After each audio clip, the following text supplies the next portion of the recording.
저희들이 오늘 함께 보실 말씀은 고린도전서 1장 10절에서 17절 말씀입니다. 고린도전서 1장 10절에서 17절 말씀입니다. 형제들아, 내가 우리 주 예수 그리스도의 이름으로 너희를 권하노니 모두가 같은 말을 하고 너희 가운데 분쟁이 없이 같은 마음과 같은 뜻으로 온전히 합하라.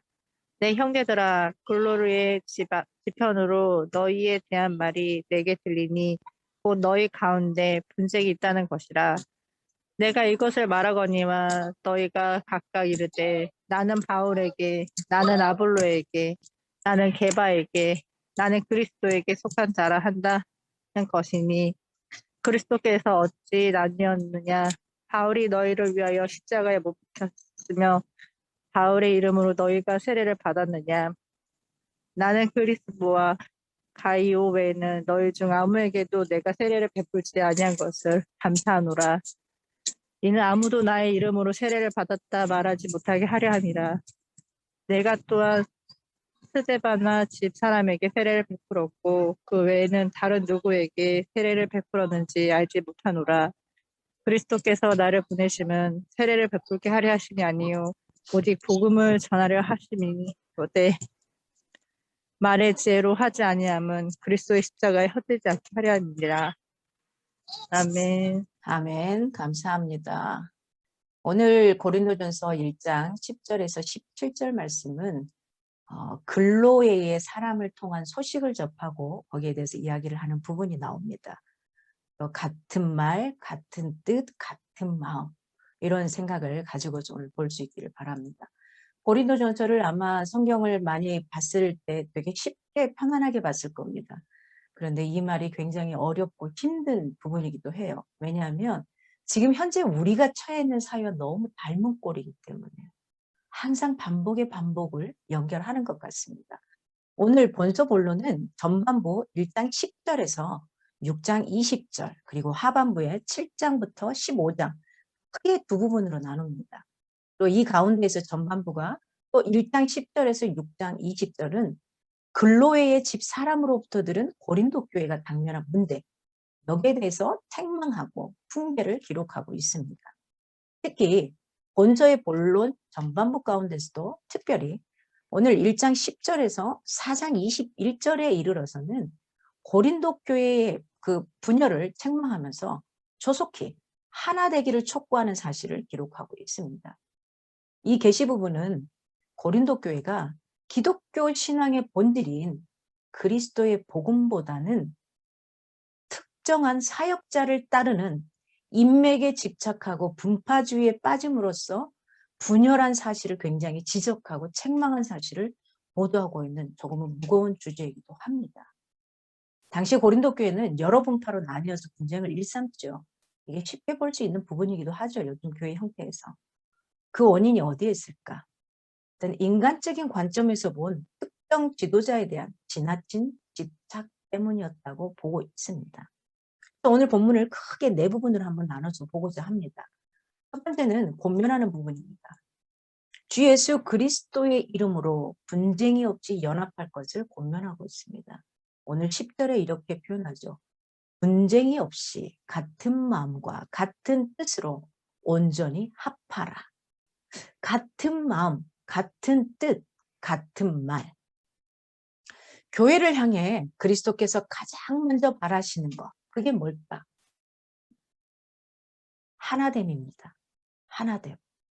교회 성장, 사회 봉사, 이걸 하는 모든 것도 하나님의 뜻이기는 하지만 교회를 향해서 하나님께서 가장 먼저 바라고 염려하는 것은 자녀인 저와 여러분, 우리가 하나 되는 것을 원하신다는 겁니다.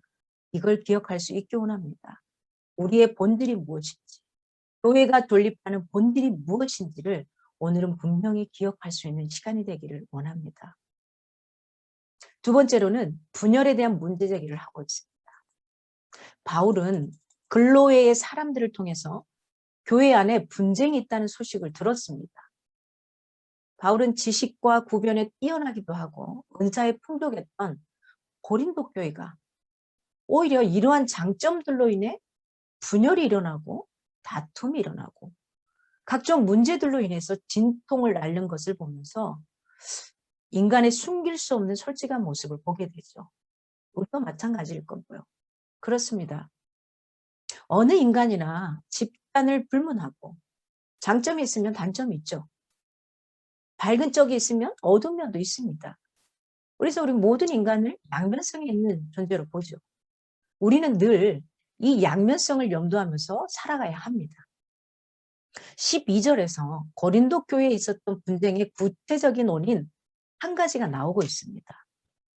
바로 성도들이 자신의 신앙의 근원지를 하나님께 두는 게 아니라 사람에게 두고 서로들 다르게 주장한 것이 오늘 분쟁의 한 원인이 된 것입니다.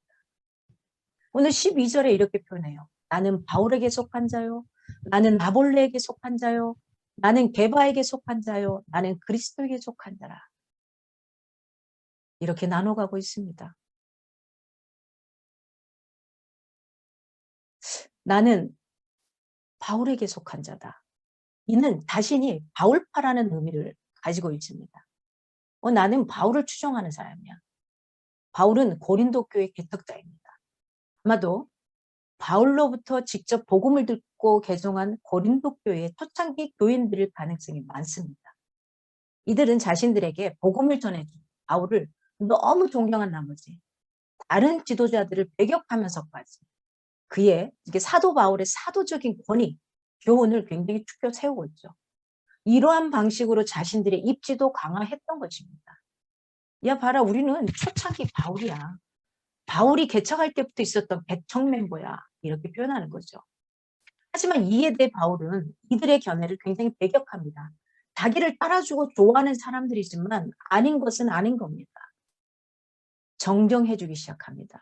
특히 바울파를 제일 먼저 배치해놓고 당파를 자신이 무엇보다 먼저 인정하지 않는다. 나를 좋아해 주는 거 좋다. 하지만 그건 아니다. 뭐 표현을 하고 있는 거죠. 두 번째, 나는 아볼로에게 속한 자다 라고 표현합니다. 아볼로는 목회자였습니다. 아볼로는 바울 다음에 고린도 교회에 부임한 사역자이기도 하고요. 알렉산드리아 출신의 굉장히 박박다식한 유대인 학자이기도 했습니다. 이는 이 아볼로는 헬라 학문에 밝았고 성경에 능한 사람이었습니다.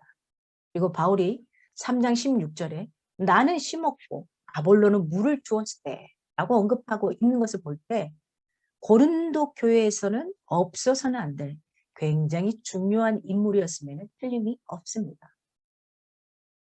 바울이 외모가 별로 볼품이 없고 말도 둔한 편이었다면 이에 비해 아볼로는 굉장히 운명적인 설교를 했고 헬라 철학에 경도된 고린도 교인들의 경향을 감안할 때에 그의 뛰어난 학식에 매료된 고린도 교회 성도들 중 일부가 아볼로를 축켜 세우고 동조하는 한 부류의 파를 형성했을 가능성이 굉장히 큽니다.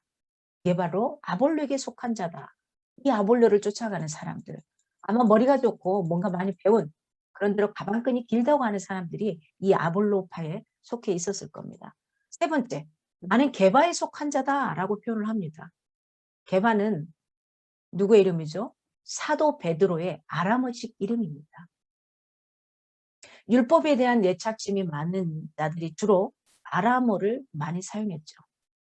당시의 상황에 비추어서 바우어라는 사람은 바울에 대항하는 율법주의의 한 분파가 고린도 교회에 있었다고 주장을 합니다.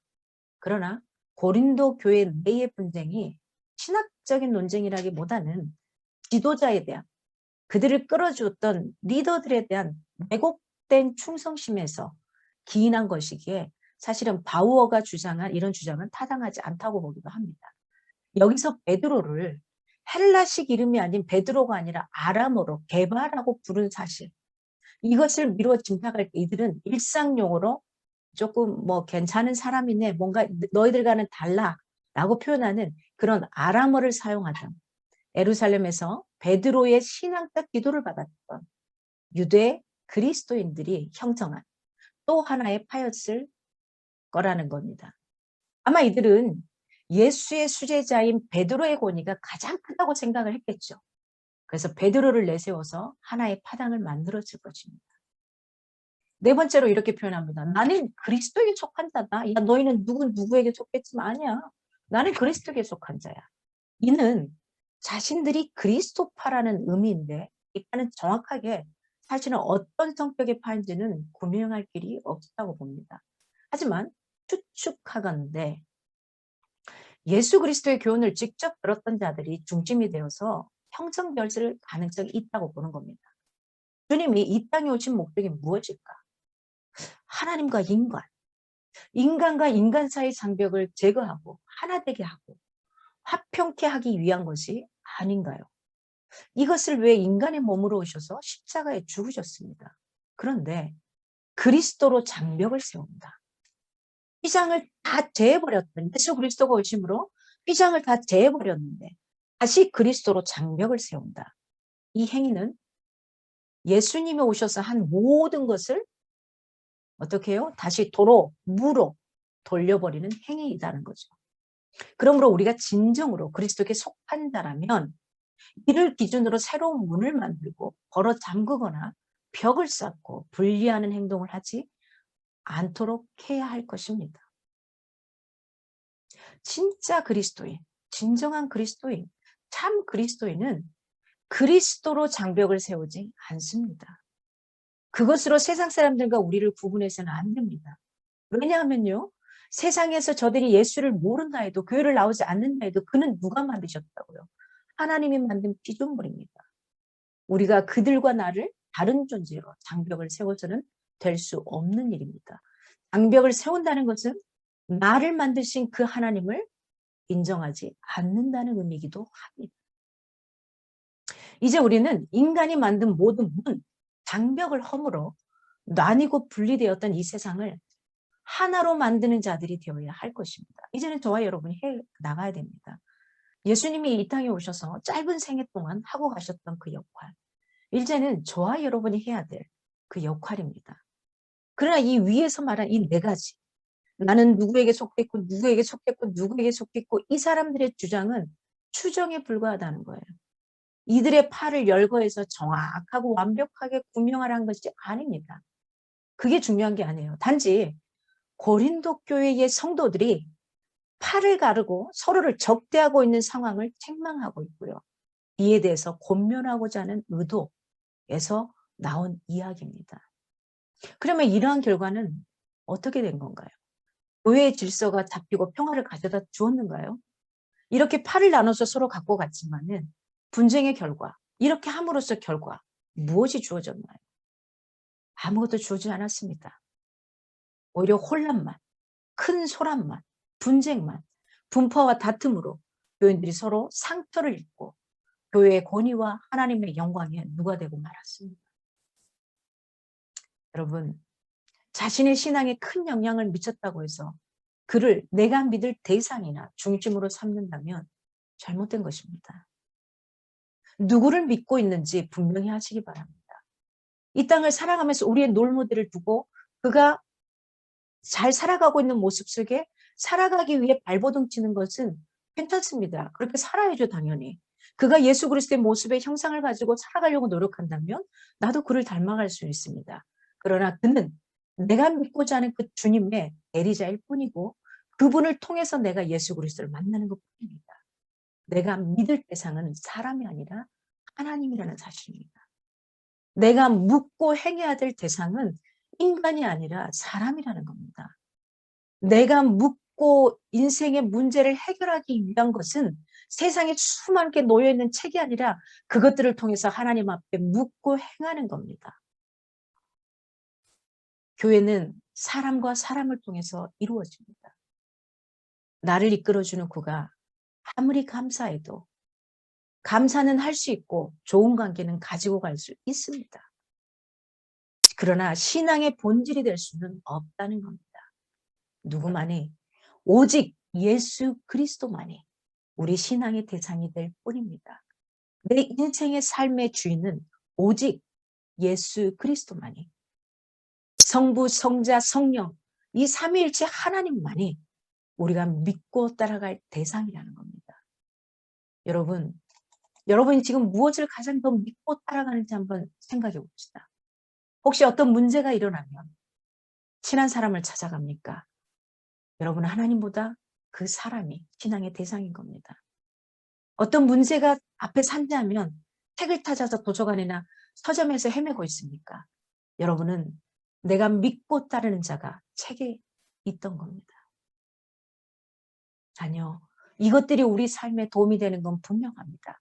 그들을 외면하는 것이 아니라, 그것들을 뒤로 하라는 것이 아니라, 우리의 우선순위가 내가 믿고 따라야 될 신앙의 대상이 바로 하나님이라는 거, 예수 그리스도라는 거, 이걸 놓치지 않고 먼저 행하고, 그 다음에 책을 찾기도 하고, 그 다음에 내가 또 신뢰하고 나아가는 하나님을 잘 믿는 그런 사람들을 찾아가서 도움을 요청하기도 해야 하는 겁니다.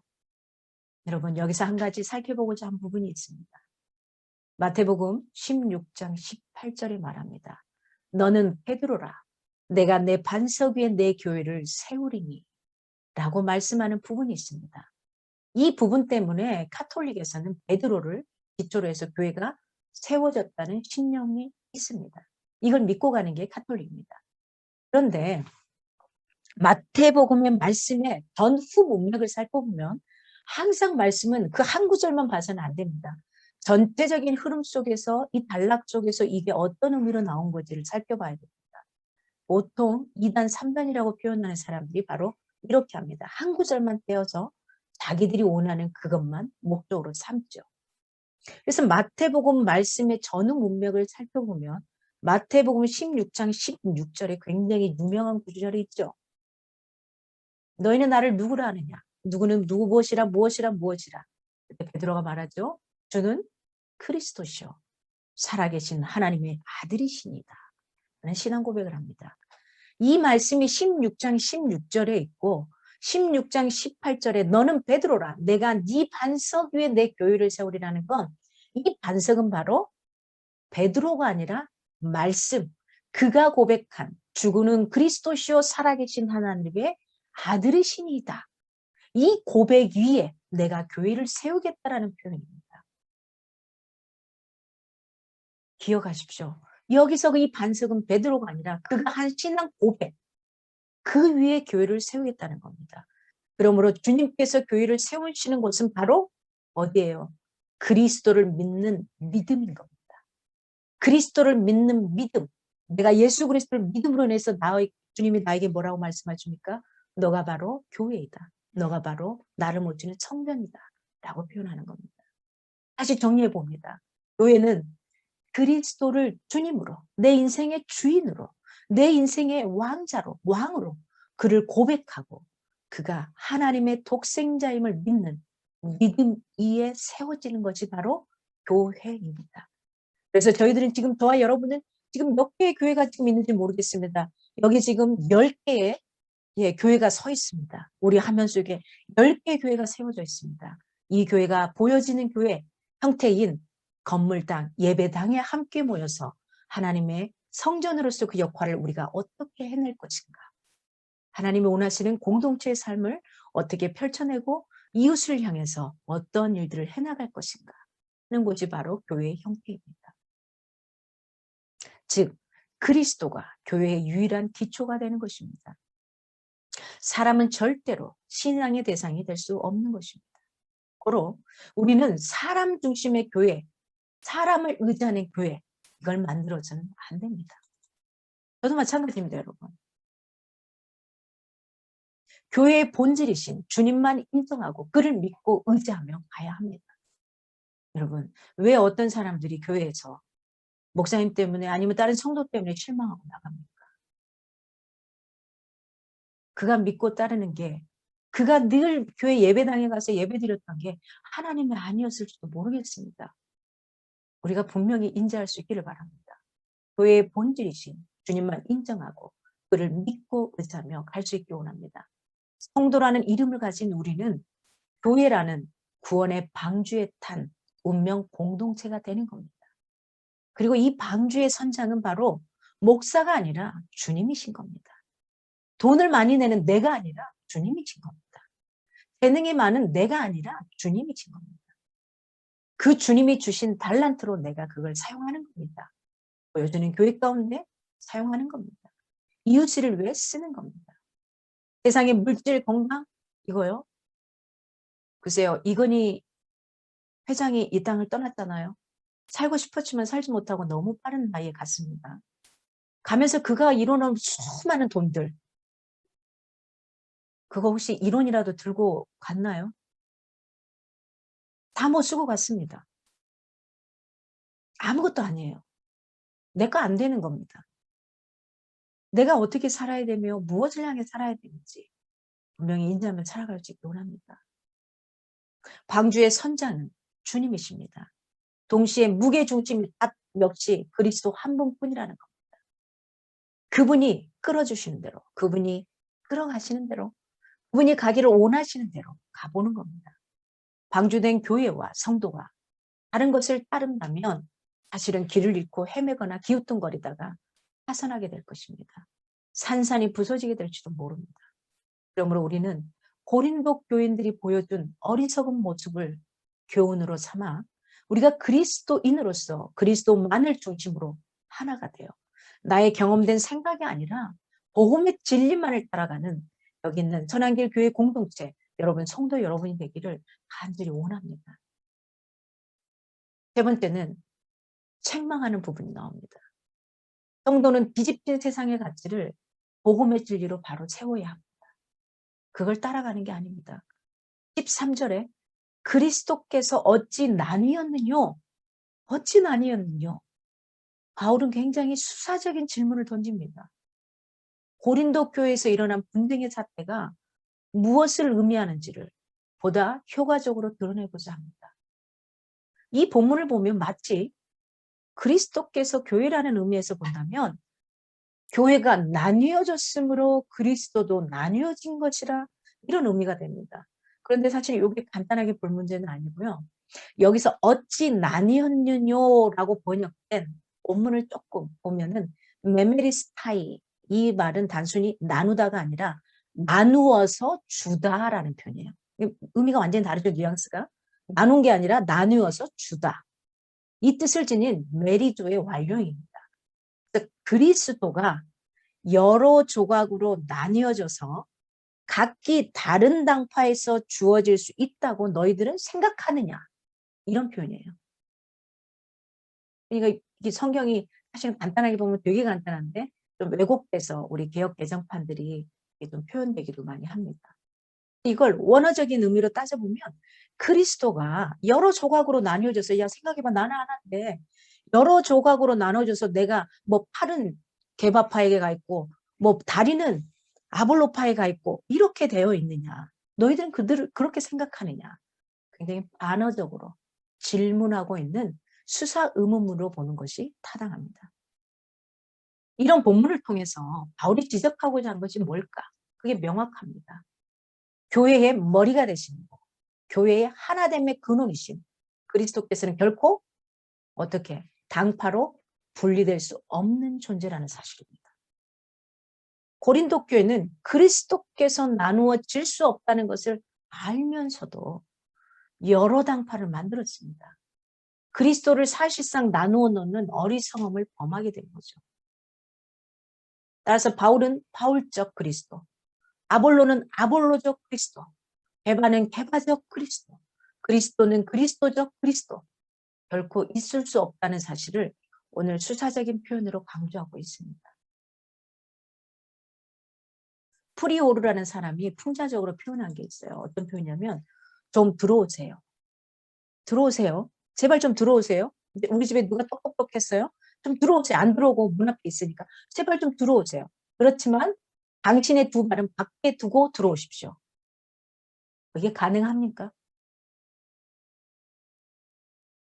들어오는데 당신 두 발은 밖에 있고 몸만 들어오세요. 결코 그리스도의 몸된 교회에서는 있을 수 없는 모순된 일을 했다는 겁니다. 결국 교회는 그리스도의 몸이기 때문에 나눌 수 있다 없다요? 없다라는 겁니다. 이 구절을 본 칼빈, 학자 칼빈이 이렇게 표현합니다. 그리스도의 십자가의 피로 구속함을 받은 그들이 그리스도의 일꾼에 불과한 바울이나 아볼로나 게바를 주인으로 삼는다는 것. 이건 보혈의 은총을 베푸신 주님에 대해서 가장 비열한 배은망덕이라는 사실을 잘 보여주고 있다라고 표현하기도 합니다. 바울은 유독 자신의 이름을 지목하면서 분쟁으로 그리스도의 몸을 나누는 고린도 교인들의 행위, 굉장히 안타까운 마음으로 질책하고 있어요. 내가 너희들에게 그렇게 가르치니 아니다. 나를 믿고 따라가는 것이 아니라 그리스도 그분을 믿고 따라가야 된다. 라고 다시 한번 정확하게 이야기합니다. 그는 자신이 고린도 교인들을 위해 십자가에서 대속의 죽음을 당한 것이 아니라는 사실을 반어적으로 제시할 뿐 아니라 그들에게 자신의 이름으로 세례를 받았느냐라고 반문하고 있습니다. 초대교회에서 세례는 통상 그리스도의 이름으로, 그리스도의 이름 안에서 또는 그리스도와 연합하여 행해졌습니다. 그렇다면 세례를 받는다는 것은 그리스도와 연합하여 내 구원을 얻고 그의 통치 영역에 들어가게 된다는 의미입니다. 여러분 여기 계신 분들 대부분 세례를 받았을 것 같고요. 아직 안 받으신 분도 계시지만 이 세례라는 의미가 굉장한 겁니다. 과거에 나를 죽이고 나를 이제 다 벗고 예수 그리스도 십자가에 막 못 박고 그 다음에 내가 어떻게 새로운 피조물로 내 인생의 주인을 주님으로 확실히 모셔드립니다 하는 이런 내 과거를 죽이고 새롭게 태어난다는 의미로 세례, 침례를 받습니다. 말하자면 세례는 주님 편에서는 우리를 구원하사 자신의 백성으로 받아들이시는 것이고 우리 편에서는 주님께 내가 맹세하는 겁니다. 결코 어떤 다른 영적인 주인을 더 이상 모시지 않겠습니다 하는 일종의 서약이기도 한 겁니다. 내 인생의 주인은 주님입니다. 그동안은 때론 다른 신도 있었지만 나는 나의 잘남인 내 인생의 내가 내 주먹이 주인이기도 했습니다. 그런데 그렇게 살아봤더니 아니네요. 그래서 나를 죽입니다. 그리고 다시 새롭게 태어납니다. 이런 게 바로 세례의 의미입니다. 바울은 여기서 그리스도의 이름으로 받는 세례를 상기시키고 그리스도만이 당신들의 주님이시라는 중요한 사실을 역설적으로 수사 의문문을 사용해서 효과적으로 그들에게 드러내고 있습니다. 지금 세례의 진정한 의미는 망각한 채 의식이라는 껍데기만 붙들고 형식이라는 껍데기만 붙들고 이를 분파를 위한 도구로 사용함으로써 사실은 세례의 본질은 물론 이를 제정하신 주님의 뜻에도 역행하는 고린도 교인들의 행동이야말로 또 하나의 영적인 소외 현상이 아닐 수 없습니다. 여러분 오늘 우리는 어떠합니까? 과학기술과 제도, 물질의 노예가 되어서 사실은 본말이 전도된 모순 속에 살아가고 있지는 않습니까? 그런데 교회 안에서도 비슷한 일들이 일어나기도 한다는 겁니다. 교회의 본질은 성도입니다. 성도라는 의미가 뭡니까? 믿음의 물이라는 겁니다. 성도라는 이름이 그저 주어지지 않습니다. 그리스도인이라는 이름이 그냥 아무에게나 주어지는 게 아닙니다. 그런데 껍데기인 건물만 쫓아가고 껍데기인 건물만 짓느라 나뉘고 다투는 모습을 보게 된다면 교회의 머리이신 그리스도는 어디로 가고 세례를 베푼 자를 따라 이리저리 나뉘어 다투던 고린도 교인들의 어리석인 모습 이들과 전혀 다를 바가 없는 현대 우리의 모습이 될 겁니다. 여러분 인생의 참 주인이신 우리 인생의 머리이신 그리고 교회 공동체의 머리이신 그분 그리스도만이 있기를 원합니다. 그러면서 오늘 마지막으로 사역자의 사명에 대해서 이야기합니다. 17절에 말합니다. 그리스도께서 나를 보내심은 세례를 주게 하려 하심이 아니요 오직 복음을 전케 하려 하십니다. 그리스도께서 종들을 세상에 보내신 가장 중요한 목적은 복음의 진리를 전하여서 세상으로 구원을 얻게 하려 하심이 있다라는 것을 이야기합니다. 이건 좀 더 쉽게 표현하면 영혼 구원의 목적이 있다는 겁니다. 사역자는 세례를 주는 것이 아니라 그게 목적이 되면 안 되고 뭘 하는데? 복음을 전하는 것에 영혼을 구원하는 것에 복음 전파의 방식은 재주를 부리는 것이 아니라는 거예요. 수사학적으로 하는 게 아니라는 거예요. 그건 뭐냐? 진실함으로 오직 예수 그리스도의 십자가만이 증거되어야 하기 때문이라는 것. 사역자의 사명을 오늘 본문의 이야기를 하고 있습니다. 말씀을 전하는 자인 저, 울리는 진과 꽹과리처럼 사실은 헛되이 자기를 드러내려 하지 않고 온전히 복음만을 증거하고 듣는 이인 여러분은 오직 말씀에 전심을 기울임으로써 그 가운데 드러나는 그리스도의 은혜와 십자가의 구원만을 받는 자들이 되어야 할 것입니다. 여기서 말하는 사역자의 사명이라는 것은 단순하게 목회자를 이야기하는 건 아닙니다. 여러분도 동일합니다. 하나님이 사용하고자 하는 하나님 앞에 구원을 받는 저와 여러분에게 동일합니다. 여러분, 고린도 교회는 복음과 세례의 진정한 의미는 망각한 채 그 껍데기만 붙잡고 있음으로 인해서 오히려 세례를 굉장히 욕되게 하고 그리스도의 몸을 찢는 어리석음을 범하는 바울로부터 엄한 책망을 들어야만 했습니다. 우리는 이러한 고린도 교인들의 어리석음을 거울로 삼아서 진정으로 진짜로 복음의 본질을 붙잡는 지혜를 가져야 합니다. 그리하여 십자가의 복음으로 하나가 되고 언제나 그리스도만을 온전히 전함으로써 모든 가치가 전도되어 이로 인해 찢기고 나누어진 교회가 아니라 이 세상을 온전케 하고 구원할 수 있는 진짜 복음만을 증거하는 변질되지 않는 저와 여러분이 증인된 삶을 살아가기를 간절히 소망합니다. 편승하지 맙시다. 이쪽으로 저쪽으로 사단이 가장 좋아하는 분파로 나뉘지 않기 원합니다. 교회의 중심은 목회자가 아니라 그리스도 그분뿐이라는 걸 기억하시기 바랍니다. 그분이 주인 되시고 우리가 묵행할 목회자에게 묵행하는 것이 아니라 그리스도 그 하나님께 우리 인생의 주인이시고 우리 교회의 모든 머리가 되시는 그분께 묻고 행해야만 합니다. 이게 잘못된다면 또 하나의 교회가 잉태할 이유가 없는 겁니다. 그래서 하나님이 원하시는 모습으로 제가 있는 곳에서 정말 같은 말을 하고 같은 뜻을 갖고 같은 마음으로 아름다운 공동체를 이루어 예수 그리스도를 머리로 두고 우리가 팔이 되고 다리가 되고 어떤 사람은 몸이 되고 어떤 사람은 귀가 되어주고 어떤 사람은 눈이 되어주고 어떤 사람은 입술이 되어주고 어떤 사람은 발이 되어주고 이 각자의 역할을 하는 하나의 완성된 교회를 만들어갈 수 있기를 원합니다. 여러분, 이번 한 주간도 지금 계속해서 우리는 사순절 기간을 지나가고 있습니다. 이 기간 동안 무엇에 그렇게 분주하십니까? 삶이 무엇에 그렇게 열심을 내고 계십니까?